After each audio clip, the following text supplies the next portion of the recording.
আসসালামু আলাইকুম। এটা হচ্ছে বড় ক্ষেত। ধান কাটার পর এই জমিতে অনেক মাছ মনে হচ্ছে। তো এগুলো সব বৃষ্টির পানি, যেদিক দিয়ে নদীর থেকে আসছে। এই বিলের এই পাশে নদী। তো বৃষ্টির সময় ডলের মধ্যে এখানে মাছ ওঠে অনেক।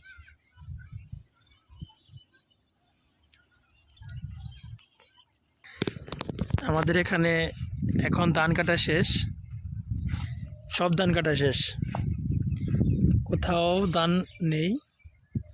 তো চারদিকে ধানের জমিন, সবাই যার যার কষ্টের প্রতিফলন গড়ে তুলে ফেলছে।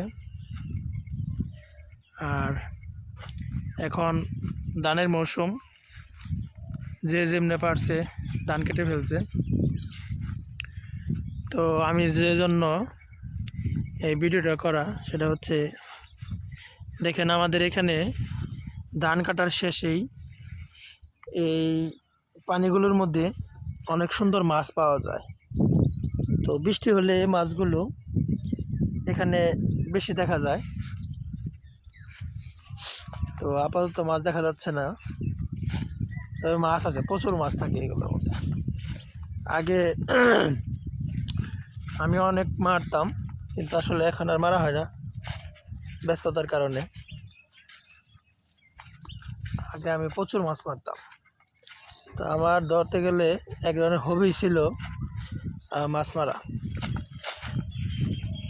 যেগুলো সব পুরো ক্ষেত, এগুলোর মধ্যে শুধু ধানটা রোপণ করেই, আর কোনো খরচ নেই।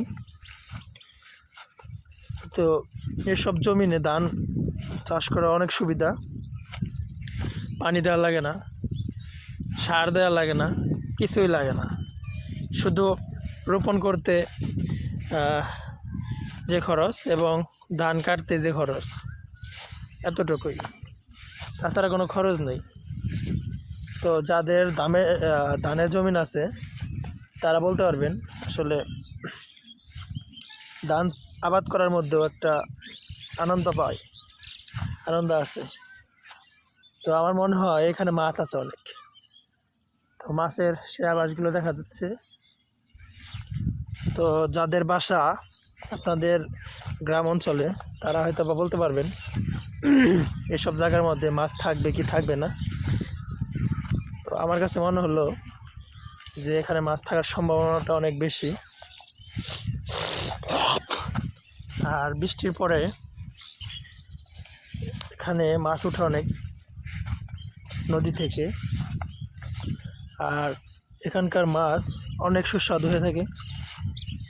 এই যেটা হচ্ছে বাহিলা হাঁস, উড়াল দিয়ে গেল। আমাদের একে অতিথি পাখি বলে, কেউ বাহিলা হাঁস বলে। যাই হোক, তো ভিডিওটা কেমন লাগলো সবাই জানাবেন। ধন্যবাদ।